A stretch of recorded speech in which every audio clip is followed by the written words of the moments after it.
Amém, irmãos? Bom, nós vamos estar recebendo então o pastor Kleber, aplaudindo o Senhor bem forte, ele vai estar ministrando a palavra do Senhor, nosso Deus.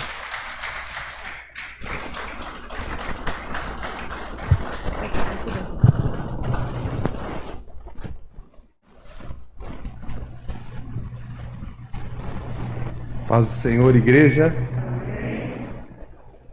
Irmãos, que alegria poder conhecer essa igreja de perto, né? Bom poder conhecer os irmãos, vê-los pessoalmente. É uma alegria estar aqui nessa manhã. Como que Deus ele faz as coisas, né? Um curso de história online. E falei, vamos fazer. E aí conheci pessoas tão maravilhosas, família, essa igreja tão especial. Pastor Moisés, Andréia, e agora o Davidinho, presbítero Honório, irmã Maria, o Joabe, a Keile, né? Então, gente, poder vê-los pessoalmente, para mim é uma alegria muito grande. Eu tenho acompanhado essa igreja pelas redes sociais, tenho acompanhado devocionais também, inclusive de hoje foi sobre o cego de nascença, né? E tenho ali curtido, tenho interagido, né, com essa igreja ali, ainda que virtualmente. E dessa forma eu aprendi a amar essa igreja aqui. Eu e a minha família, estou com a minha esposa, a minha filha, viemos da Baixada Santista, como o pastor falou. Eu moro em Praia Grande e congrego em São Vicente. E ontem à noite eu estava num culto festivo de aniversário do meu primeiro pastor na Igreja Brasil para Cristo. Me levou ao diaconato, me levou ao presbitério, que é também com o cunhado, é o cunhado da minha esposa. E o pastor André da convenção esteve ministrando a palavra lá e ele mandou um abraço aqui. Eu falei para ele que hoje de manhã eu ia estar aqui, pastor Moisés. Falei, pastor André, amanhã eu tô lá em Morro Doce, amanhã de manhã, né? Aí, não, pastor Moisés, nossa, como eu amo aquela família, Andréia, o filhinho dele nasceu. Eu falei, é isso mesmo. Olha, manda um abraço para ele, manda paz para ele. Então vocês imaginam como que eu tô aqui, irmão. Você vê, eu vim de um culto de ontem à noite, sendo ministrado pelo pastor André, né? Aí chega aqui de manhã esse louvor, essa comunhão, né? Essa graça aqui essa igreja ficou enorme, irmãos. Eu fechei os olhos ali e eu ouvi o louvor cantando, parecia que eu estava lá na minha igreja lá, e uma só voz, adorando e bendizendo o nome do Senhor, irmãos. Como é bom fazer isso, irmãos. Online a gente tem pessoas assistindo que a gente tem esse recurso na nossa igreja também. Eu estava falando com a moça ali, como esse ministério ele foi tão importante nessa pandemia. Então, se ninguém olhava para esse ministério, a maioria das igrejas precisou muito desse ministério. E, irmãos, lá a nossa igreja passou por esse processo tudinho, irmãos. Nossa igreja também transmite o culto. Mas, irmãos, eu vou confessar algo aqui para vocês. Já que eu não estou na minha igreja mesmo, então eu vou na minha igreja lá, né? Aqui é minha igreja.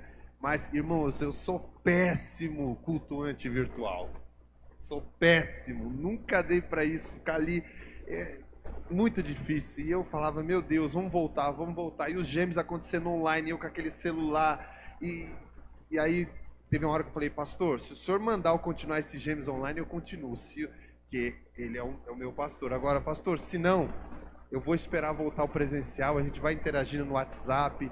E aí alguns irmãos ainda corajosos, viu? Continuar lá, caindo, travando e tal, e gente passando, e barulho de cachorro latindo, e aquela coisa, e eu falei, meu Deus do céu. Aí voltou, irmãos. Acho que tem 3 semanas, né, Sara? Tem 3 semanas que voltou o Gêmeos presencial, irmãos. Aí aquela festa, aquele quintal cheio, que bênção, irmãos. Nada substitui o presencial. Deus, ele não foi virtual, ele foi presencial mesmo, né? Pastor André falava ontem, olha, tem tanto homem querendo ser Deus nessa terra. O pastor André falou, e o Deus quis ser homem, ele veio, ele esteve entre nós, né? Que bênção. Pastor Moisés, obrigado, né? Que Deus continue abençoando essa igreja. Tenho orado por essa igreja. Que Deus seja louvado por essa igreja, por essa comunidade, por esse pastor que ama Jesus e ama a palavra de Deus, irmãos.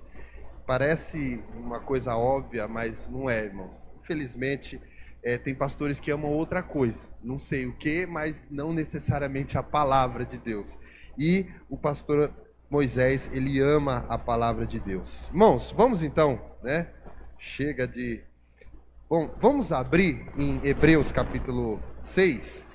Como está sendo transmitido, né? E aqueles que nos assistem aqui também recebam a nossa paz. E se depois, como o pessoal sempre me pergunta lá, da nossa cabine de som, eles pedem o tema, porque eles têm que colocar lá. Então, eu coloquei um tema aqui, ó, Cristo, nosso refúgio. Então, aí depois, se quiserem colocar, vocês ficam à vontade. Cristo, nosso refúgio. E eu quero ler 2 textos. Primeiro eu vou ler um agora e depois nós vamos ler lá no Antigo Testamento. Hebreus capítulo 6, nós vamos ler do 17 ao 20. Hebreus capítulo 6, versos 17 ao 20. Os irmãos podem ficar assentados mesmo. Diz assim a palavra do Senhor: assim que, querendo Deus mostrar mais abundantemente aos herdeiros da promessa a imutabilidade do seu conselho, se interpôs com juramento. Deus fez isso para que por 2 coisas imutáveis, nas quais é impossível que Deus minta, tenhamos forte consolação. Nós, os que nos refugiamos em lançar mão da esperança proposta. Temos essa consolação como âncora da alma, segura e firme, e que penetra até o interior do véu, onde Jesus, como precursor, entrou por nós, feito sumo sacerdote para sempre, segundo a ordem de Melquisedeque. Amém. Esse é o texto.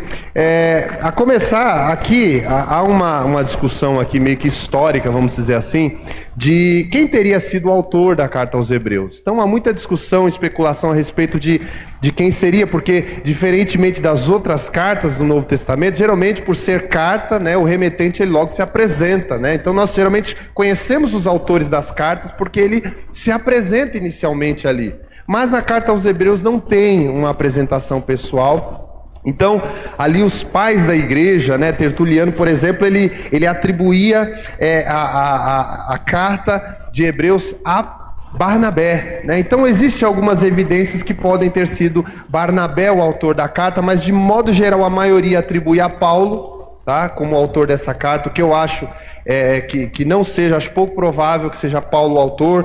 Ela é muito diferente, não no seu conteúdo em si, mas a forma como essa carta foi escrita, foi direcionada, das cartas do apóstolo Paulo. Tá? E Lutero, e eu estou com Lutero, costumo estar com ele, geralmente eu estou com Lutero, né? Ele vai dizer que essa carta foi escrita por Apolo. Então, pelas características, Apolo era judeu, era um homem poderoso em palavras, então ele tinha um conhecimento da antiga aliança, do Antigo Testamento, mas é claro que também tem algumas coisas que põem em dúvida se Apolo teria sido. Mas tem outros também, dizem que Epáfras, outros dizem até que Silas, né, o companheiro de Paulo tem escrito essa carta, e alguns teólogos mais modernos aí chegam a dizer até que foi Priscila a autora, né, dessa carta. Mas independente de quem foi o autor dessa carta, na verdade saber ou não vai interferir no conteúdo dela, na importância dela e do que ela tem, por exemplo,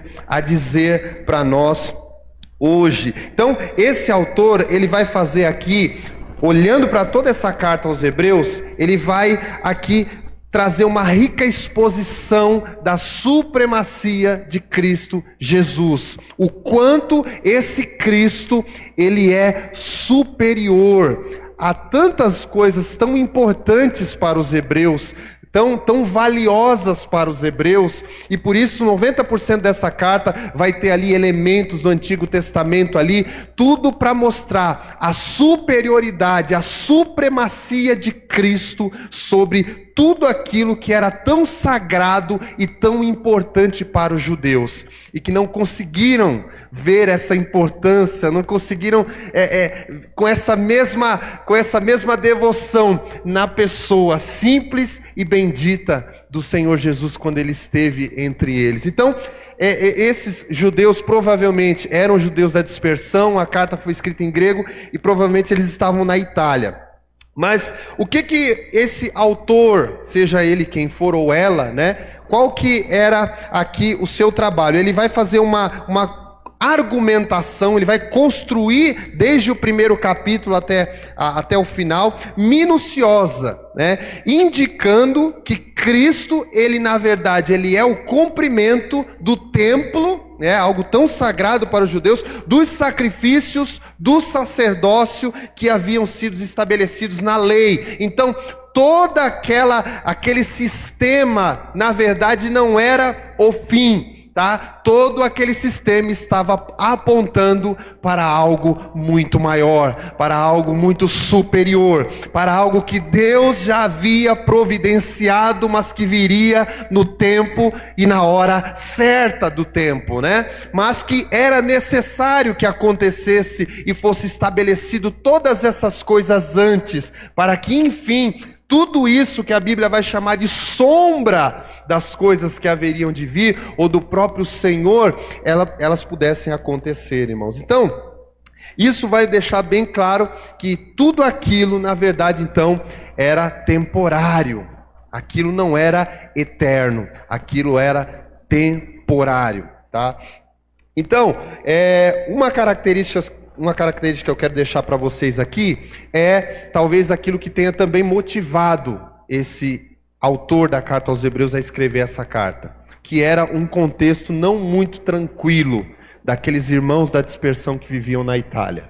Não era um contexto, né, ameno, a carta, quando você vai lendo ela em vários capítulos, eu anotei um monte aqui, irmãos, nós não vamos ler não, tá? Mas tem um monte de capítulos e versículos aqui dentro dessa carta, que vai aqui indicar que esses irmãos na Itália estavam passando por um momento de sofrimento e dificuldade.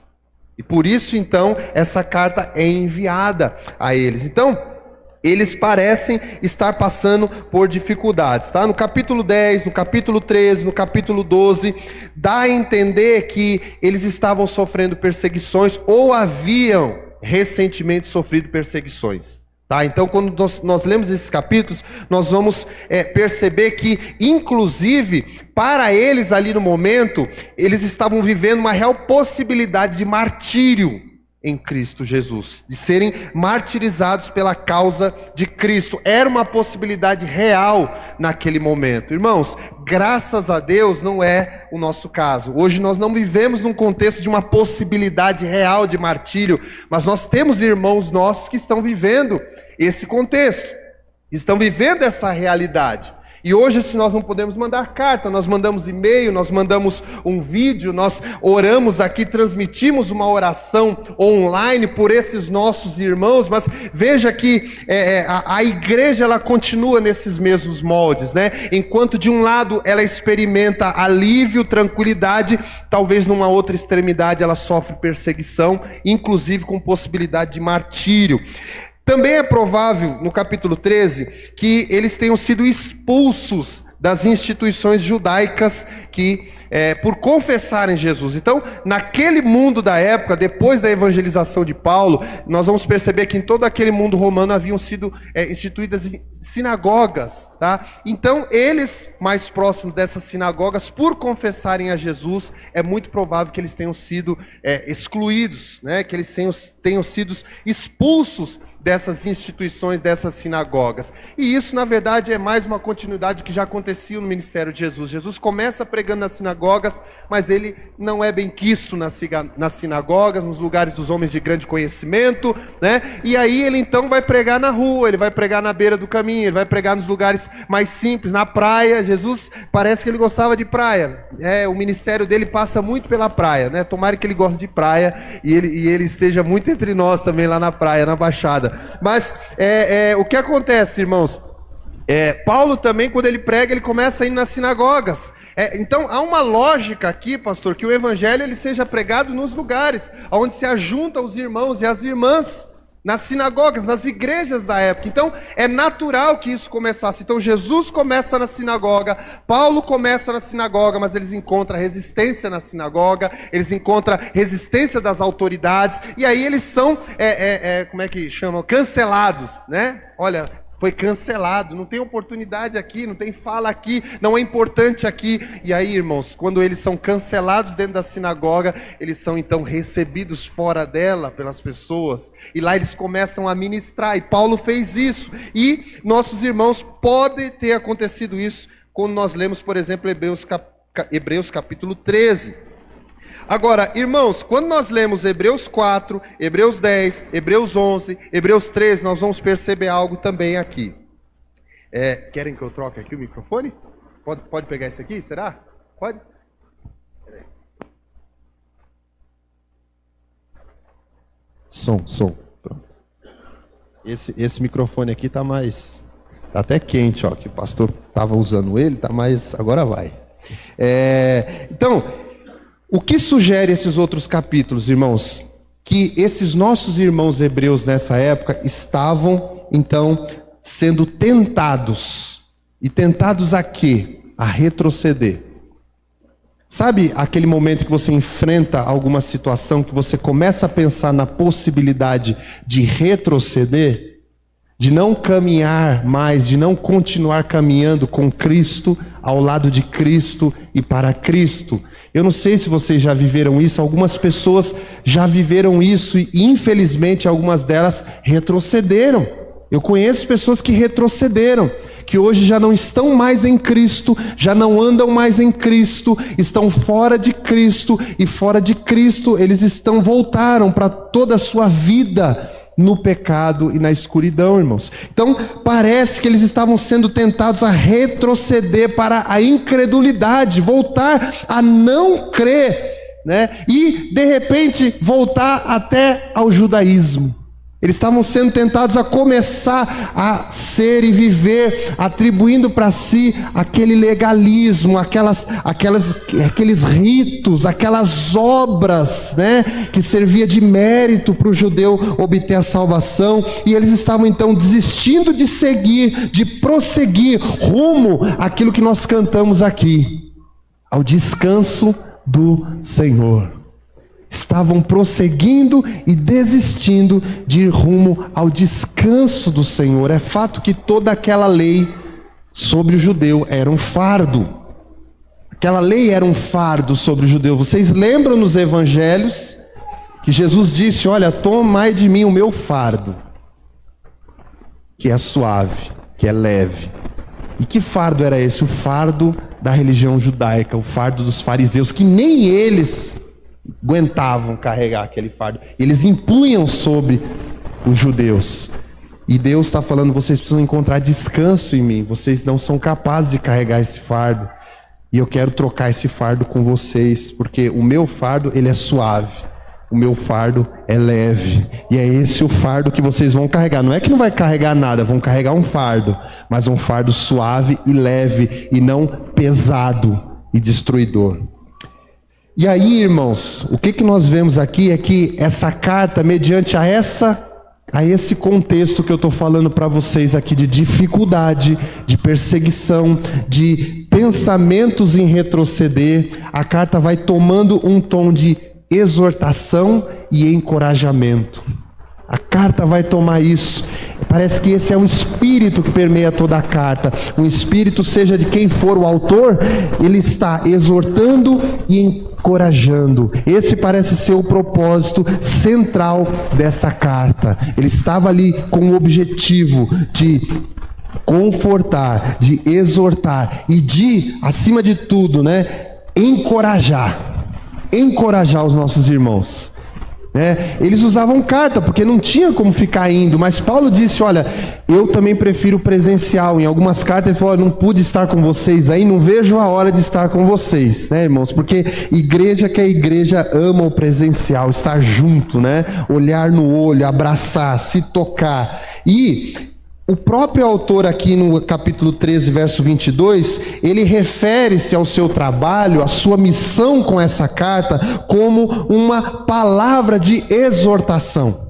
Uma palavra de exortação. Então, isso vai tornar evidente, então, que a exortação e o encorajamento é de fato o centro, o propósito dessa carta, e não apenas dela. Eu vim aqui e eu orava e falei: Senhor, eu não sei quem foi o autor, mas eu sei qual foi o propósito dele. E hoje eu estou indo lá em São Paulo. Eu orava e falava: estou indo lá na nossa amada igreja de Morro Doce.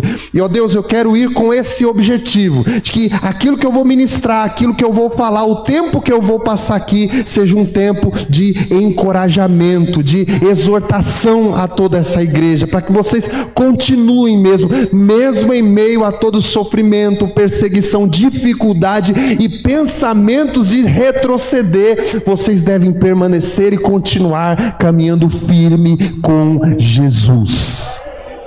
Senhor, eu falava, se eu conseguir chegar aqui, conseguir exortar os nossos irmãos ali, encorajá-los, significa sair daqui: olha, tá difícil, mas eu vou permanecer. Tá difícil, mas eu vou continuar. Eu andei pensando em parar, e essa pandemia parece que preparou todo um ambiente para dizer: para mesmo, olha, deita, né? Deita, né? Vai ter culto, tá bom, né? Deixa rolando o culto lá e fica deitado, né? Aproveita com o celular na mão, assiste o culto, ao mesmo tempo dá uma olhadinha aqui, uma olhadinha ali, dá uma cochilada, acorda. Então, para quem estava pensando em parar, a pandemia até que ajudou, mas para outros, irmãos, para outro, a pandemia só fez a gente valorizar mais o olhar no olho, a presença do irmão, estar junto, né? Em casa, ligava: vamos cantar em casa. Não é a mesma coisa, né, irmãos? Mas alguns precisaram, né? E eu não quero tirar o mérito disso. Na nossa igreja nós tivemos irmãos que foram internados e acompanhavam cultos nosso internado, e mandava mensagem, interagia: logo vou estar aí, logo orem por mim, quero estar com vocês. E foi bênção. Inclusive eu também, né? Manhã de domingo, que eu trabalho algumas manhãs de domingo, semana que vem é ceia e é de manhã na minha igreja, e eu não vou estar trabalhando, mas eu vou acompanhar ao vivo lá do meu trabalho. É diferente, né? Vocês estão entendendo? É diferente, que há a necessidade, há um valor no culto sendo transmitido. Mas, irmãos, que a minha presença e a minha família aqui, essa palavra sirva de encorajamento e exortação para essa igreja. Quando a gente olha aqui nesse texto que nós lemos em Hebreus 6, irmãos, aqui do 17 ao 20, esses versículos aqui mostram, primeiramente, logo no começo nós falamos sobre juramento, e ele mostra o quanto Deus ele leva a sério esse negócio de juramento, principalmente o juramento que é feito em seu nome, né? Quando nós olhamos para a história de Josué, e ele faz ali uma aliança com os gibeonitas, e ali há um juramento, e Deus, mesmo aquele povo não sendo, né, o povo de Deus, Deus vai honrar esse juramento, e Deus ele faz isso, e ele honra e leva muito a sério esse juramento que é feito em seu nome, irmãos, e a garantia da nossa segurança em Cristo Jesus. Irmãos, nós podemos não ter muitas coisas nessa terra, mas de uma coisa é certeza que nós temos, e delas nós não abrimos mão, que é a segurança em Cristo Jesus. Aquele que está em Cristo, irmãos, aquele que está em Cristo é nova criatura, aquele que está em Cristo dá fruto, aquele que está em Cristo é salvo. Você está em Cristo, essa é uma segurança. Não tem como pensarmos na possibilidade de estar em Cristo, irmãos, né, e não desfrutarmos das bênçãos do Senhor, ou de sermos pegos de surpresa por um acidente, ou até mesmo por uma morte, talvez, a gente não sabe. Mas se nós estamos em Cristo, nós estamos revestidos de toda a segurança possível. O inimigo não vai poder tocar em mim, em você, na minha casa, na sua casa, porque nós estamos em Cristo. Veja que Deus, ele, no Antigo Testamento, ele colocou uma cerca, eu não sei que espécie de cerca era essa, mas ele colocou uma cerca em volta de Jó, e o inimigo não conseguia. Imagine, nós estamos escondidos em Cristo Jesus, né? Só o brilho da glória do Senhor, o inimigo não me encontra, ele não te encontra, ele não se aproxima, porque nós estamos em Cristo Jesus. Amém, igreja? E aí, irmãos, aqui nesses versículos que eu li aqui, algo que me chama a atenção, nas palavras: nós que já corremos para o refúgio a fim de lançar da esperança proposta. E aqui parece que nessas palavras o autor está ligando, né, a figura de Cristo as cidades de refúgio. Perceba que ele não diz exatamente isso, como o pastor disse aqui, não está explícito isso. Ele não cita o nome cidade de refúgio, mas como todo o livro ele vai tipificando e usando os elementos muito conhecidos pelos judeus do Antigo Testamento para apontar para Cristo como sendo o cumprimento e o suprassumo de tudo aquilo que Deus havia ordenado, parece que ele está aqui dizendo e ligando a figura de Cristo às cidades de refúgio do Antigo Testamento. Então, as cidades de refúgio, elas passam a ser aqui como um tipo de figura do verdadeiro refúgio que nós só encontramos em Cristo Jesus. Parece que ele está indicando isso, há uma probabilidade muito grande. E aí eu quero agora ler com vocês o outro texto, para nós entendermos um pouco, bem rápido, Josué capítulo 20. Vamos ler esse texto? Poderíamos ler Números 35, mas o texto é bem maior. Então, Josué, capítulo 20, é suficiente, mais do que suficiente, são 9 versículos. E nós vamos entender um pouquinho aqui dessa Josué, capítulo 20, versos 1 ao 9. Aleluia. Josué capítulo 20, verso 1 ao 9 diz: Então disse o Senhor a Josué: Dize aos filhos de Israel: Indicai para vós as cidades de refúgio, de que vos falei por intermédio de Moisés, para que fuja para ali o homicida, que por engano matar uma pessoa, para que vos sejam refúgio do vingador do sangue. Fugindo ele para uma dessas cidades, se apresentará à porta da cidade e exporá sua causa aos ouvidos das autoridades de tal cidade. Então lhe darão lugar para que ele habite com eles. Se o vingador do sangue o perseguir, não entregarão na sua mão o homicida, porque não o feriu intencionalmente e nem o odiava antes. Habitará na mesma cidade até que compareça em juízo perante a comunidade e até que morra o sumo sacerdote que servir naqueles dias. Então o homicida voltará e virá à sua cidade e à sua casa, a cidade de onde ele fugiu. Então indicaram a Quedes na Galileia, na região montanhosa de Naftali, Siquém, na região montanhosa de Efraim, e Kiriat Arba, ou seja, Hebron, na região montanhosa de Judá.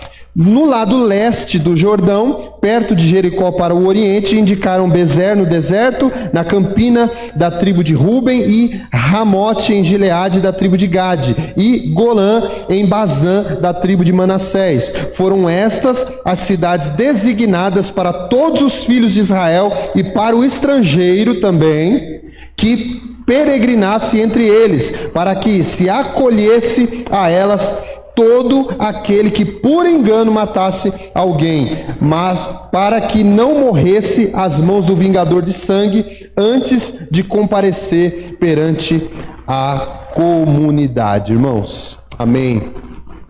Irmãos, esse registro aqui do capítulo 20, ele é seguido, né? Ele vem depois do capítulo 19, obviamente, e em que nesse capítulo nós temos ali a descrição da divisão da terra, né? Essa foi uma das incumbências de Josué, fazer a repartição e a das terras. E no capítulo 20, então, nós temos então uma provisão de Deus, que Deus já havia falado com Moisés, para uma justiça básica naquela cidade. Foi uma preocupação que Deus teve desde o início com a justiça naquela cidade, uma preocupação para que a vida fosse preservada e não fosse ali atendida, né, ou assistida de modo injusto. Então, essa preocupação de Deus em estabelecer que em Israel tivessem cidades de refúgio foi uma preocupação para preservar vidas inocentes, irmãos, e evitar, então, toda a prática de justiça e principalmente de vingança. Então essa foi a preocupação de Deus, foi isso que Deus tensionou para que isso não acontecesse. E qual que era então essa provisão? Essa provisão era o estabelecimento dessas cidades de refúgio em todo o Israel, toda a extensão de Israel. É interessante que ele não faz uma sede, uma cidade central para toda a terra de Israel, não. Ele estipula cidades que deveriam estar ali distribuídas em todo o Israel. Lá em Deuteronômio capítulo 4, nós temos já Moisés, antes de chegar na terra, já determinando alguns lugares que essas cidades deveriam ser estabelecidas, 3 delas, pelo menos, e Josué depois vai estabelecer essas 3 do lado leste e mais 3 do lado oeste, totalizando então 6 cidades de refúgio em todo Israel, como nós lemos nesses versículos aqui. Então, nessas cidades, então, alguns ofensores, alguns homicidas, eles então, sendo considerados inocentes, o tal do homicídio culposo, ou seja, você mata sem a intenção, um acidente. Então e o doloso é aquele quando há a intenção de matar. Mas esse homicida, esse ofensor, que ele praticava o ato, assassinava alguém por engano, ele sendo inocente, ele poderia escapar da vingança desse vingador de sangue, que geralmente era um parente próximo da família. E isso estava lá na lei, tá, gente? Mas eu falo daqui a pouquinho disso. E aí ele poderia então buscar um julgamento justo e não ser acabar sendo morto injustamente por vingança. E aí eu queria falar aqui algumas curiosidades a respeito dessa cidade de refúgio. Algumas delas, bem poucas, nós temos no texto bíblico, temos evidências bíblicas, e algumas delas são evidências não bíblicas, tá? De historiadores, por aí vai, que eles vão falar sobre algumas curiosidades dessas cidades de refúgio. A primeira que eu queria destacar aqui, que é o que nós vemos no texto bíblico, é que essas cidades elas estavam em lugares estratégicos, Não foi feito em qualquer lugar ou à mercê da vontade daquele que faz. Elas foram colocadas em lugares centrais, em lugares estratégicos, tá? Então, quando nós olhamos o mapa de Israel, eu ia trazer, mas o meu PC, não sei o que aconteceu, irmãos, parou de funcionar. Mas quando você olha toda a extensão de Israel, o lado sul, o lado norte, você tem aquele rio Jordão meio que cortando Israel, e você tem então ali as 6 cidades, tá? Dividindo 3 de um lado e 3 de um outro, 3 do outro, de modo que pega todo Israel. Então, em todo Israel são 6 cidades. Então, isso significa que em qualquer parte que esse homicida, que esse ofensor, que essa pessoa estivesse, ele estaria próximo, de uma cidade de refúgio. Ele não precisaria se deslocar a uma distância muito longa. Ele teria ali, da onde quer que ele estivesse, uma cidade de refúgio próxima para se refugiar e obter um julgamento justo, em qualquer lugar do país. Em Deuteronômio capítulo 19, então, nós podemos ver, já no texto bíblico, que Deus ele vai ordenar que deveriam ser feitas estradas para essas cidades de refúgio. Então Deus ordenou, olha, eu não quero que as pessoas vão para essas cidades de refúgio pela mata, pela selva, pelos bosques, não, eu quero estradas que levem essas pessoas até as cidades de refúgio. Está lá em Deuteronômio capítulo 19, verso 3. E, como eu disse para vocês, algumas fontes não bíblicas dão alguns detalhes a mais para nós sobre essas cidades. Por exemplo, essas cidades, ou essas estradas, melhor dizendo, elas eram reparadas a cada primavera. A cada primavera elas eram reparadas, reconstruídas depois das chuvas do inverno. Então, quando vinha o inverno, vinham as chuvas, talvez essas estradas tinham ali problemas, acabavam acumulando obstáculos. Então, a toda primavera essas estradas eram meio que repavimentadas, eram arrumadas, eram limpas, porque, como eu disse para vocês, ela precisava ser de fácil acesso, as pessoas precisavam transitar nelas com facilidade. E aí também foram construídas pontes em alguns lugares nessas estradas que levavam às cidades de refúgio. Então, em determinado lugar que essas estradas eram cortadas por um rio, por exemplo, para se evitar que a pessoa desse a volta em todo o entorno do rio, fizesse todo um caminho longo, então foram construídas pontes para que a pessoa não precisava dar toda aquela volta e tivesse ali um caminho, então, mais curto, tá? Uma rota menor, mais curta para chegar. E também o que essas fontes vão dizer para nós é que em todo esse percurso, nessas estradas, haviam placas.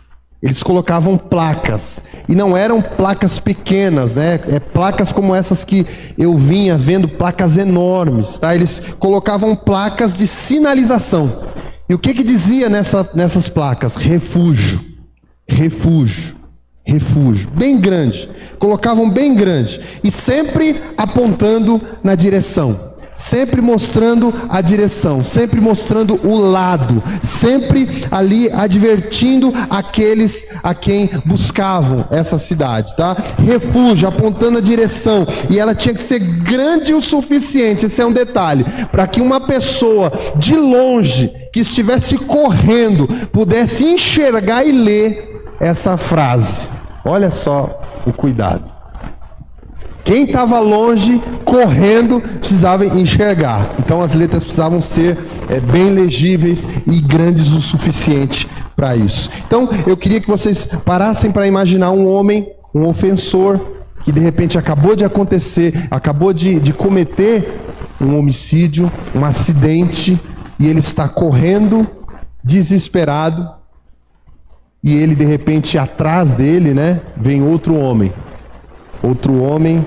o vingador de sangue, um parente próximo, um pai, um irmão, com uma espada na mão, perseguindo ele nesse caminho, querendo vingar, não querendo saber os motivos, não querendo discutir o que aconteceu, indo para vingar, e esse homem com a espada na mão, correndo, perseguindo, e aí esse homem que está correndo, que está sendo perseguido, de repente, ele avista uma placa, refúgio.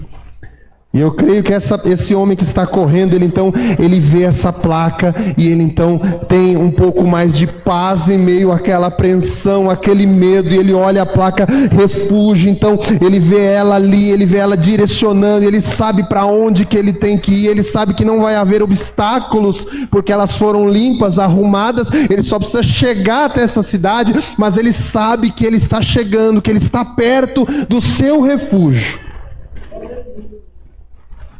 E ali ele sabe que ele vai ser salvo. Ali ele sabe que ele vai ter o seu julgamento justo. Que ele não vai morrer na mão do vingador de sangue.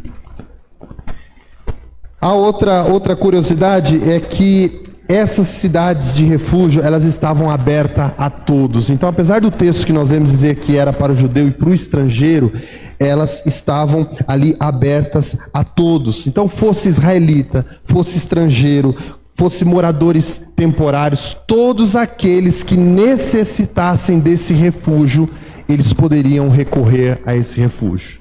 Não estava restrito ao povo de Israel, a um grupo pequeno, não. Todos os que necessitassem, todos os que precisassem, poderiam recorrer a essas cidades de refúgio. Outra curiosidade também, através de fontes não bíblicas, tá, gente? Fontes históricas. Vamos dizer que as grandes portas dessas cidades, elas não ficavam trancadas. Elas não eram trancadas. É diferente das outras cidades, geralmente os grandes portais eles ficavam trancados e muito bem trancados, né? Então um contexto, ainda esse contexto de Josué de conquista, de invasão, né? Todos esses grandes portões ficavam fechados, mas aqui os grandes portões das cidades de refúgio, eles ficavam abertos durante a noite. Então, faz todo sentido, né? Porque se de repente ali numa madrugada alguém chegasse ali correndo, né? E de repente ele desce de cara com essa porta trancada e precisasse bater nessa porta para que o responsável viesse até aquele portão, abrir aquele portão, o que poderia acontecer? Ele poderia morrer naquela porta. Ele poderia morrer naquele portão. Então, elas ficavam abertas, de modo que aquele que chegasse até a porta, ele encontrasse a porta aberta. E ele não morresse na porta. Ele não precisava esperar alguém, né? De repente saiu, foi ao banheiro, vai voltar para abrir a porta. A porta estava sempre aberta para essas pessoas. Outro detalhe é que cada cidade de refúgio contava ali com um estoque de alimentos.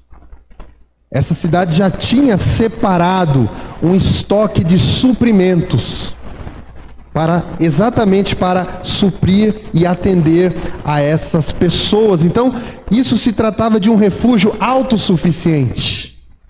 Um refúgio que tinha ali suficientemente suprimentos para suprir todas as necessidades daquele que vinha em busca de refúgio. Eram cidades autossuficientes e que, além de fornecer essa proteção legal para essa pessoa, ela também supria as necessidades físicas e materiais dessas pessoas. Então, o que nós podemos concluir com isso, diante dessas curiosidades aqui?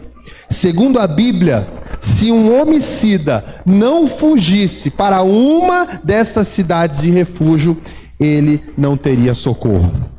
Não haveria nada, pastor, que legalmente iria protegê-lo se ele não recorresse à cidade de refúgio. A sua família não poderia protegê-lo. A lei aqui era muito parecida com a lei de Talião mesmo. Então, se matou, tinha que morrer. Era lei, não tinha jeito. Então, ele não teria proteção legal em nenhum lugar. Só um. Ou só nessas cidades de refúgio. Ou ele recorria a essas cidades, ou ele não teria socorro. Ele não seria socorrido. Ele não seria absolvido. E aí, irmãos, quando eu disse para vocês, aqui, o autor de Hebreus, ele parece sugerir com aquelas palavras que Jesus, ele é um tipo de refúgio, como era essas cidades de refúgio, mas como eu disse, ainda muito maior. Quais são as semelhanças aqui entre Jesus e as cidades de refúgio? Primeiro eu coloquei aqui, Cristo, ele é fácil de ser encontrado. Cristo é fácil de ser encontrado. O nosso Deus, ele não é difícil de ser encontrado, irmãos.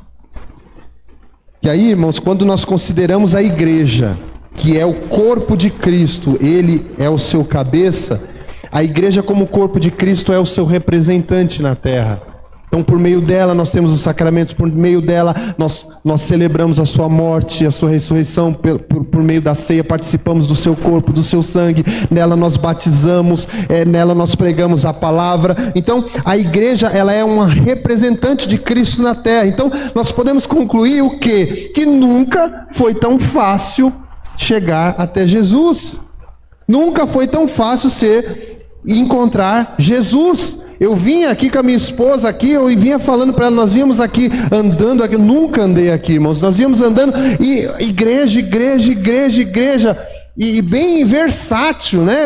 Eu vi presbiteriana, eu vi Assembleia de Deus, tem a Brasil para Cristo, eu vi uma outra, falei, nossa, olha, Sara, como tem muitas igrejas aqui. Então, pastor, se a igreja ela é a representante de Cristo na terra, e nós vemos igrejas hoje mais do que vimos há tanto tempo, eu penso e concluo que nunca foi tão fácil encontrar a Cristo. Nós não precisamos peregrinar até Israel para encontrar a Cristo.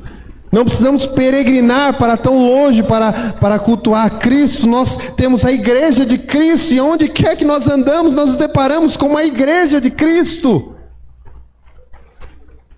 Nunca foi tão fácil, irmãos.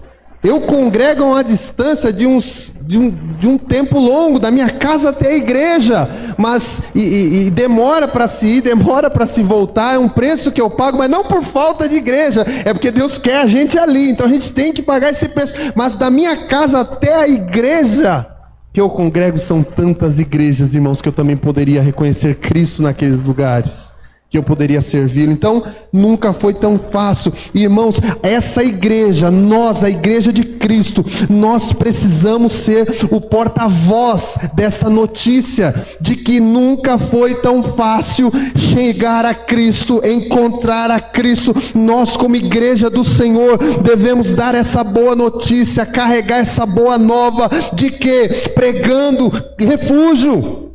Refúgio, refúgio, refúgio a todos aqueles que necessitam, que precisam desse refúgio. E biblicamente falando, todo homem precisa, todo homem é ofensor, todo homem necessita ser salvo. E nós, como igreja, hoje salvos em Cristo, encontramos esse refúgio. Nós agora somos sinalizadores desse refúgio, sinalizamos, olha, refúgio para aquele que ainda está perdido. Ah, irmãos, que a igreja, o Brasil para Cristo no Morro Doce, todas as demais igrejas aqui, seja uma grande placa luminosa, e aquele que, não importa o quão longe, machucado, o quão cego ele seja impossível de ele enxergar, olha o refúgio, eu sei para onde eu devo ir, eu sei o caminho que eu devo ir. Que nós sejamos placas, que nós sejamos sinalizadores. Irmãos, quando nós lemos Apocalipse, nós vemos ali também essa mesma ideia. Em Apocalipse capítulo 22, verso 17, nós vemos a ênfase desse chamado, a ênfase dessa sinalização, a ênfase desse convite, que está escrito ali, olha, e o Espírito e a noiva dizem, vem. Aquele que ouve, diga, vem. Aquele que tem sede, venha. E quem quiser, beba e receba de graça a água da vida. Esse é o arauto da igreja do Senhor. Quem tem sede, venha. Há refúgio, e esse refúgio é Cristo Jesus. Cristo é o nosso refúgio. Ah, irmãos, há uma outra semelhança aqui. Cristo está disponível para todos. E esse todos, irmãos, é todos mesmo. Ele está disponível a todos. Judeus, gentios, gregos, bárbaros, todos nós. Nós estudamos a história da igreja, nós vimos quanto os bárbaros eles foram evangelizados pela igreja. Quantos bárbaros se converteram ao cristianismo, irmãos. E vocês não queiram saber porque eles eram chamados de bárbaros, tá? Mas eles tiveram contato com Cristo. Os ninivitas, quando Jonas foi pregar correndo lá em um dia, né? Imagine, Jonas passou pregando em Nínive correndo, pastor. Um dia a pregação de Jonas foi essa: vocês vão morrer, vocês vão morrer, vocês vão morrer, vocês vão morrer. E eles se converteram, aceitaram. E, irmãos, Cristo está disponível a todos. Brancos, negros, amarelos, todos, não há divisão, não há quem seja impedido. Homicidas, ladrões, prostitutas, drogados, doentes, enfermos, todas essas pessoas têm acesso a esse Deus. Ele está disponível para toda e qualquer pessoa. Todos podem ir a Cristo, todos podem chegar a Ele. Em Mateus 11, 28 ele diz: vinde a mim todos os que estáis cansados e sobrecarregados, e eu vos aliviarei. Vinde a mim todos os que estáis cansados. Em João 6, 37, se alguém pensa que pode chegar até Cristo e ser rejeitado por Cristo, por quem é, se é rico, se é pobre, se é isso, se é aquilo, se é de casta, se não é de casta. Se alguém pensa assim, ele mesmo disse em João 6,37, todo o que o Pai me der virá a mim, e quem vier a mim eu jamais rejeitarei, ou eu jamais lançarei fora. Se Cristo quiser olhar para quem chegar diante dele, para mim ou para você, e tentar dar aquela olhada para ver se está tudo certinho, não, você é bom, e como eu estou aqui para escolher os bons, né? Então vem. Não, você, irmãos, nenhum de nós, ninguém poderia entrar. Ele olha a gente sujo, ele olha realmente a gente mal, mas ele não permite que a gente entre mal. Ele nos dá novas vestes, ele nos dá nova vestidura, né? Tem uma parábola lá que ele fala sobre isso, mas deixa para uma outra hora. Outro detalhe, irmãos, que eu vejo uma semelhança: Cristo nunca fecha as portas. É claro que Deus determinou um fim para todas as coisas e uma hora vai terminar. Uma hora, essa hora está chegando, né? Em que quem entrou, entrou. Quem não entrou vai ter que seguir o juízo, né? Mas a ideia aqui é que ele não precisa descansar a ponto de ter que trancar essa porta para dormir e voltar no outro dia e abrir essa porta, e de repente quem veio procurar esse refúgio durante a madrugada morreu na porta. Não, ele não cansa, ele não dorme. Não há necessidade de acordar esse Deus para que Ele abra essa porta. Ninguém que vá a Cristo necessitando ser salvo, irmãos, irá encontrar uma porta fechada. Ele não dorme, não é isso que o salmista diz em Salmo 121:4? Sim, o protetor de Israel não dormirá. Ele está sempre alerta. Se você for a Cristo, você que assiste, você na rua, eu não sei, qualquer um que for a Cristo há de encontrar uma porta aberta. Cristo, Ele é uma grande porta aberta. João 10:9, né? Eu sou a porta. Qualquer pessoa que entra por mim será salvo. A porta ali, ela vivia aberta, mas havia ali um protocolo jurídico ali na porta, porque aquele ofensor que chegava até a porta, ele precisava ali se apresentar a algumas autoridades ali para julgar se realmente ele estava fugindo de um homicídio, né, culposo, né, porque de repente alguém poderia matar intencionalmente e tentar entrar lá. Então havia também na porta, pastor Moisés, um ambiente meio que jurídico ali para avaliar aquela situação, irmãos, para que ele pudesse então entrar. Então existe entre a porta e a cidade de refúgio, existe um processo legal ali. É por isso que Deus não mandou anjo, não mandou ninguém. Ele mesmo desceu para que ele ficasse entre nós e o Pai. Ele cumprisse todo o protocolo que o Pai exigiu para que de fato nós tivéssemos essa absolvição. Então Cristo, Ele é a porta, mas Ele também é o competente nesse processo legal que me faz entrar nessa cidade absolvido e justificado para a glória de Deus Pai.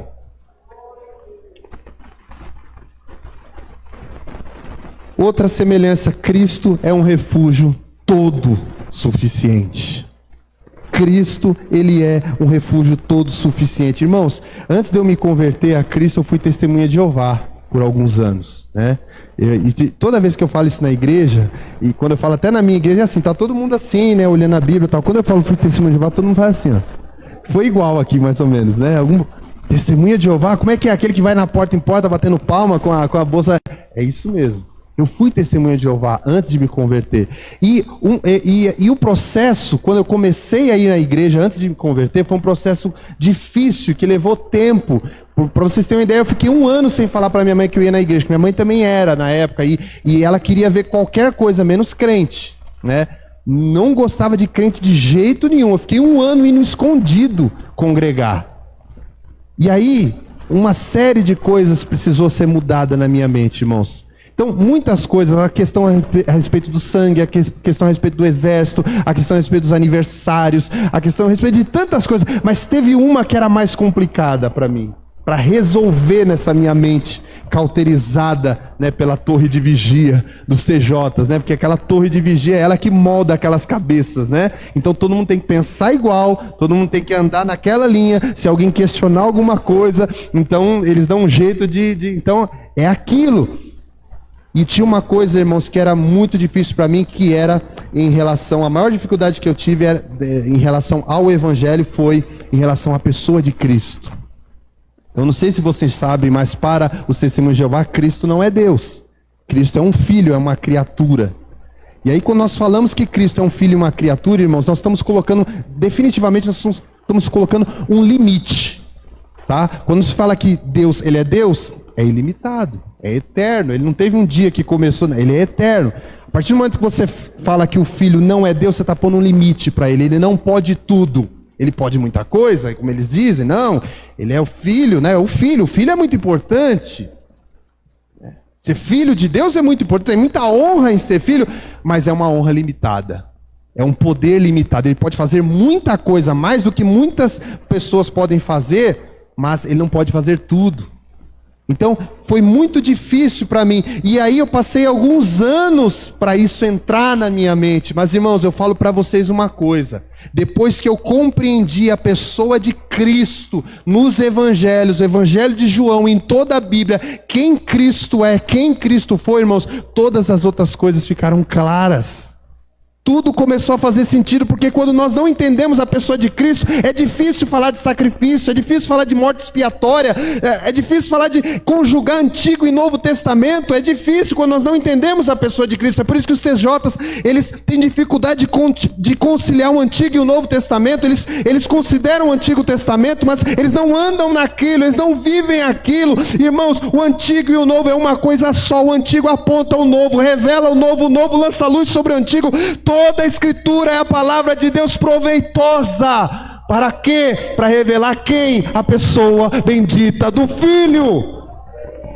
E através dele nós chegamos ao Pai. Não há como chegar ao Pai sem passar pelo Filho. E chegar ao Pai passando pelo Filho não é simplesmente dizer: olha, tu é o filho do homem, tu é o cara, tu é o filho, valeu. E dar um tapinha nas costas. E não, se não se dobrar diante dele, se não confessar ele, se não reconhecer ele como o único e verdadeiro Deus, você não pode chegar ao Pai. O Pai não te conhece.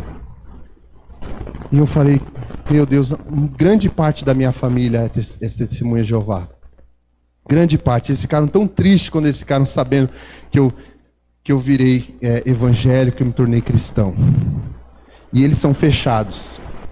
Ah, Bíblia, por que você não foi lá pregar para eles, falar com eles? Eles não falam. Eu sou um desassociado. Para eles eu estou fora. Então, se associar comigo, para eles representa uma ameaça. Então eles não deixam a brecha, então não visita a casa, não dá abertura. É muito difícil você evangelizar. Eles estão tão fechados naquele mundo. Quando alguém bater na sua porta para falar, você fala: eu te ouço 1 hora, mas eu quero que você entre na minha casa e eu ore com você 10 minutos. Eles não vão querer, porque eles só estão dispostos a transmitir e não receber. Então há essa proteção neles, irmãos. E isso torna muito difícil eles compreenderem a pessoa e o sacrifício de Jesus. Talvez eles vão conhecer o Jesus histórico, e eles vão chegar diante daquele dia e falar: não, eu conheço, nós ouvimos, nós lemos a Bíblia, eles leem muito a Bíblia, é verdade. Você é o Filho de Deus, né? E Jesus vai olhar para eles: nunca vos conheci. Graças a Deus, irmãos. Quando nós olhamos a morte de Cristo na história, no tempo e no espaço, a atuação dele, nós vemos que ele, e somente ele, mais ninguém, é totalmente, plenamente suficiente para satisfazer a necessidade do Pai, as necessidades legais antes de sermos absolvidos. Primeiramente, essas necessidades legais diante do Pai, irmãos, e assim nos satisfazer de tudo, nos suprir de todas as nossas necessidades. Ele sim, diante da nossa infinidade, ele é um ser infinito, que por isso cobre todas as necessidades que um anjo não pode cobrir, que um homem não pode cobrir. Somente esse Deus infinito. Cristo é o Deus homem infinito, e a sua morte tem valor infinito. Aqueles que já haviam morrido quando ele veio, e aqueles que morreram depois, aqueles que ainda morrerão, todos eles estão garantidos, crendo nesse Deus, pois ele é suficiente. A sua morte é suficiente, ela é satisfeita. E por isso nós temos vida e vida eterna. Não é porque eu sou bom, não.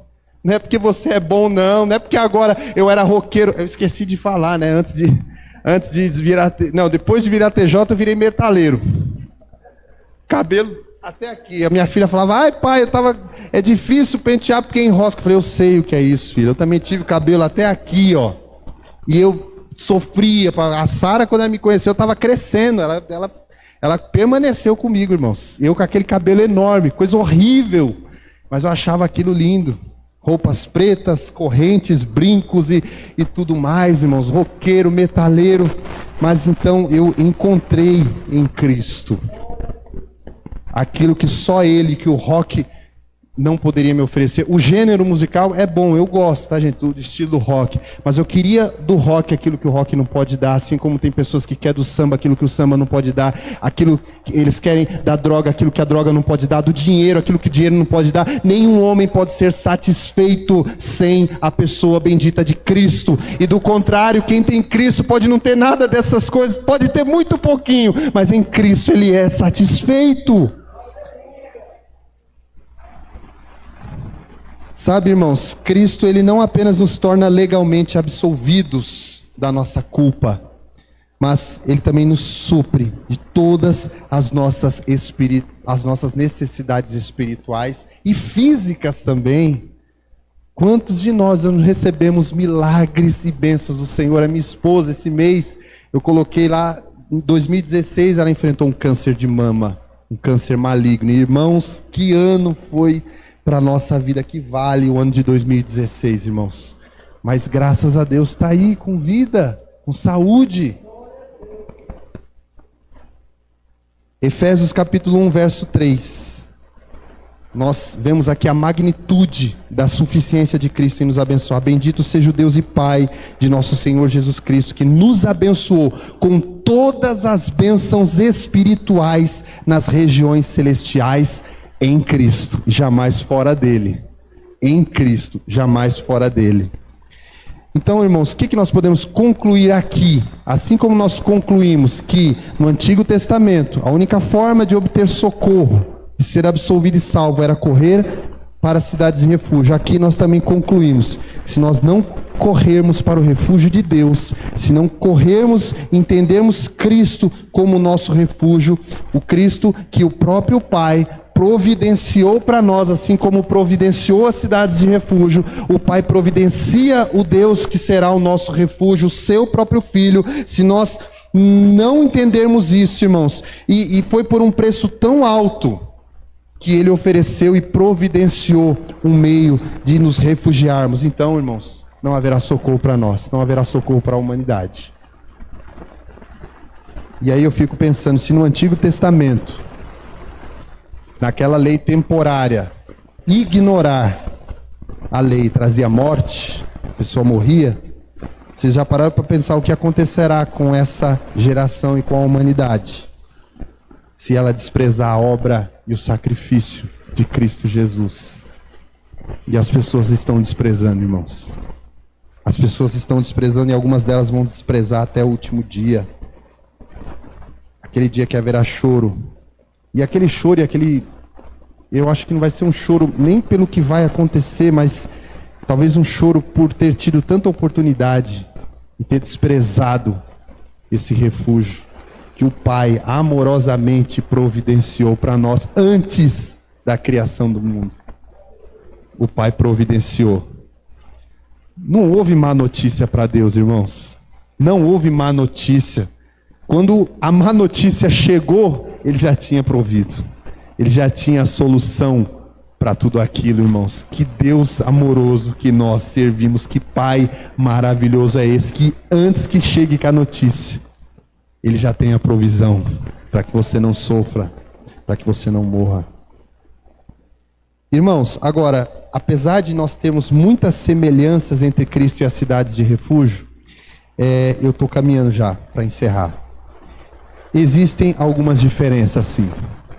Nem tudo é igual. E como eu falei para vocês, como o autor ele quis mostrar a superioridade, a supremacia de Cristo sobre todo o sistema sacrificial no Antigo Testamento, desde os sacerdotes, desde o templo, desde a lei, ele vai mostrar a superioridade dele em tudo, inclusive a superioridade de Cristo sobre as cidades de refúgio. Afinal, se ele fosse totalmente igual, ele também seria limitado. A cidade de refúgio poderia ajudar e fazer muita coisa, mas não poderia fazer tudo. E ele, então, é claro que existem algumas diferenças. Irmãos, mas... E a principal delas, existem várias, mas só uma eu vou citar aqui, que eu julgo ser a diferença mais importante. E que nós lemos nos textos aqui, que vocês leram, que nós conhecemos. E o que está bem claro aqui no texto, tanto aqui em Josué como em Números 35, quando Deus falou para Moisés, é que essas cidades eram para os homicidas culposos. eram para os homicidas inocentes. Estava bem claro aqui. Aquele que cometeu enganosamente, por engano, por acidente. As cidades de refúgio protegiam apenas inocentes. Se ao chegar ali, fosse apresentado diante das autoridades e fosse comprovado que ele matou intencionalmente, ou seja, ele era culpado mesmo pelo que ele fez, então ele era morto também. Não tinha jeito. Aquelas cidades era destinada aos inocentes. E aqui, irmãos, eu penso que se nós ficarmos mascarando, porque é isso que as pessoas muitas vezes fazem, mascarando a verdade acerca da nossa culpa moral e espiritual, a culpa moral e espiritual que todo homem tem, se nós mascararmos isso, irmãos, nós jamais vamos conseguir compreender e alcançar a graça de Cristo Jesus. Nós não vamos compreender a sua morte, porque ela foi tão necessária. Nós não vamos conseguir alcançar o seu favor se nós não enxergarmos isso. Ou seja, a correta compreensão do pecado foi o que levou Lutero a ter a correta compreensão da graça e da justificação de Deus.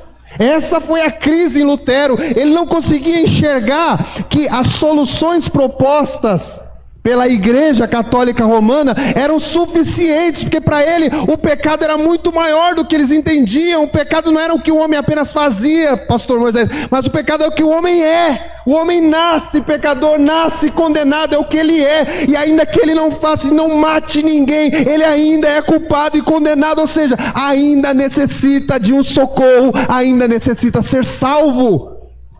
E quando lá no IBBC eu dou aula, eu falo, se vocês querem compreender a graça, estude o pecado. E eu falo, quanto mais nós compreendemos a profundidade, a magnitude do pecado, irmãos, mais nós olhamos para Cristo e sua obra e compreendemos realmente é por graça. É graça, só a graça é capaz de fazer o que ela faz. Mas, irmãos, eu penso que algumas pessoas, os testemunhos de Jeová mesmo, eles não têm uma compreensão, é uma compreensão muito rasa do pecado. Então, para eles, e como para tantos outros, se você for ali, passar um mês, todo mês ajudando, todo mês contribuindo, ajudando um senhor, ajudando, dar comida para um mendigo, pronto, você está bem. Você agora tem entrada garantida. Nós precisamos conhecer a magnitude e a profundidade do pecado para que venhamos conhecer a magnitude e a profundidade da graça de Cristo Jesus. Irmãos, as cidades elas eram apenas para as pessoas que matassem por engano. Por engano, ou seja, inocentes, né? Aos homicidas dolosos, aqueles que matavam mesmo, eles eram sentenciados à morte. Porque a lei ali no Antigo Testamento era ali quase que igual à lei de Talião, olho por olho, dente por dente. Se você matou, você tinha que morrer. Cristo, irmãos, ele morreu pelo culpado, o seu sacrifício foi pelo culpado intencional. Não é por acidente, por quem cometeu sem querer. Cristo morreu pelo culpado, pelo pecador intencional. E quem são esses culpados? Quem são esses pecadores intencionais que mereciam justamente a morte eterna? A morte eterna, todos nós. Todo homem. Todos nós. E aí, como é possível um Deus santo e justo absolver e aceitar um pecador confesso, um real, provadamente culpado? Como que Deus é justo? Como que concilia isso? Ele é santo, ele é justo, ele tem que punir com a morte eterna. Afinal, nós somos culpados, confessos, intencionais. Merecemos isso. E como que ele faz isso? Sabe, irmãos, ele não minimiza essa questão do pecado. Quando nós entendemos isso, pastor, ele não está minimizando o pecado por causa da obra de Cristo. Ele não está colocando panos quentes sobre o pecado. Ele não está tornando o pecado raso, não. Ele não põe panos quentes, ele não faz vista grossa. Não é que quando Deus nos salva, ele está olhando assim para aquela vida de pecado, aquilo que nós somos assim, e fazendo uma vista grossa, não, porque você agora escolheu Cristo. Não, Deus Pai leva muito a sério esse negócio de pecado. Ele não tolera pecado. Ele não está fazendo vista grossa com isso, ele não está deixando passar batido. Pelo contrário, ele vai expor toda essa maldade, toda essa culpa na cruz, em Cristo Jesus, do seu próprio Filho, para mostrar para vocês, olham como eu levo a sério essa coisa de pecado. O meu filho está agora pendurado no madeiro e todos os seus pecados agora estão sobre ele. Então Deus leva a sério esse negócio de pecado, Ele pune esse pecado, mas a sua graça faz com que Ele não pune em nós, Ele puniu no seu Filho, Ele puniu em Cristo Jesus. E a razão pela qual Cristo pode ser o nosso Redentor, irmãos, é que Ele é um sumo sacerdote. Ele é um sumo sacerdote. Ele não é apenas aquele que intercede entre nós e Deus e que leva o nosso sacrifício diante de Deus, não. Ele também é o próprio sacrifício. Ele não oferece sacrifício por si mesmo, como todo sumo sacerdote fazia. Ele é o sumo sacerdote e Ele é o próprio sacrifício oferecido por nós, na sua própria morte. Culpado, irmãos, o culpado, diz o texto que nós lemos aqui, ele permanecia na cidade de refúgio até que o sumo sacerdote morresse. E aí ele durava algum tempo, quando ele morresse, ele então, legalmente, ele poderia voltar à sua cidade, sem que ninguém lhe fizesse nada. Irmãos, Cristo morreu de uma vez por todas, uma única vez por todas, e agora Ele é vivo para sempre. Cristo Jesus está vivo para sempre. E por mais que nós sejamos, irmãos, culpados legalmente diante de Deus, nós somos livres por meio da obra e da morte de Cristo na cruz do Calvário, irmãos. Eu quero concluir essa palavra aqui, dizendo que é um dever nosso como igreja, como esses que estão refugiados em Cristo Jesus, celebremos essa boa nova. Celebremos diariamente nas nossas orações, no nosso culto, celebremos essa boa nova de que Cristo nos livra do vingador de sangue. Ele é o nosso refúgio. Precisamos celebrar isso, não só celebrar quando compramos um carro, quando compramos uma casa, quando aumenta-se o salário, quando há uma aquisição, não. Nós precisamos celebrar essa boa nova. Cristo é o nosso refúgio. E que bom que você encontrou esse refúgio. Que bom que nós encontramos esse refúgio. Esse refúgio nunca esteve tão distante, pastor, nunca foi difícil. Nós é que relutávamos, nós é que dificultávamos. Enquanto o Senhor vai limpando o caminho, irmãos, nós vamos colocando barreiras para tentar dificultar o nosso acesso, enquanto o tempo todo Ele está abrindo o caminho, porque esse sumo sacerdote, Ele é o caminho que nós trilhamos para até Ele mesmo. Ele é a porta que está aberta para nós. Ele é o sumo sacerdote que julga a nossa causa, e Ele mesmo é o sacrifício que nos justifica. Tudo nele, por ele, para ele, por isso, para ele, por ele, para ele são todas as coisas, e a ele toda a glória. Ele é tudo, ele faz tudo. Ele não pode ser uma criatura nunca vai poder fazer tudo. Então nós não podemos aceitar isso. Cristo é tudo, Ele é o nosso refúgio. Mas mais do que isso, nós precisamos mais do que celebrar. Precisamos mais do que celebrar. Nós precisamos lembrar que esse refúgio, Cristo Jesus, ele não é secreto. De repente o meu quarto ele é um lugar secreto, ali eu me fecho a porta, estou ali em secreto com o Senhor, mas o nosso Cristo, ele não é um refúgio secreto. Pelo contrário, nós temos que, mais do que celebrar, nós precisamos anunciar a todas as pessoas esse refúgio. Precisamos anunciar Cristo. E vivermos como aquelas placas, que sinalizavam com aquelas letras garrafais: refúgio, refúgio, refúgio. Tá mal, a pessoa quer ir ao suicídio, quer se matar, já viu o seu casamento, existe um refúgio. Eu fiz tanta coisa errada, eu fiz tanta besteira, pastor, eu matei, pastor, nem eu me aceito, eu fiz tantas coisas ruins e más que eu não consigo me aceitar. Pois é, mas há refúgio para a sua vida. Se você ir a Cristo, você não encontrará uma porta fechada. Refúgio, refúgio. Cristo é o nosso refúgio, irmãos. E eu encerro agora, lendo Colossenses 2, 13 ao 15. Quando vocês estavam mortos em pecados e na incircuncisão de sua morte, Deus os vivificou juntamente com Cristo. Ele nos perdoou todas as transgressões e cancelou a escrita de dívida que consistia em ordenanças e que nos era contrária. Ele a removeu, pregando-a na cruz, e tendo despojado os poderes e as autoridades, fez deles um espetáculo público, triunfando sobre eles na cruz. Vamos orar? Vamos ficar de pé, irmãos?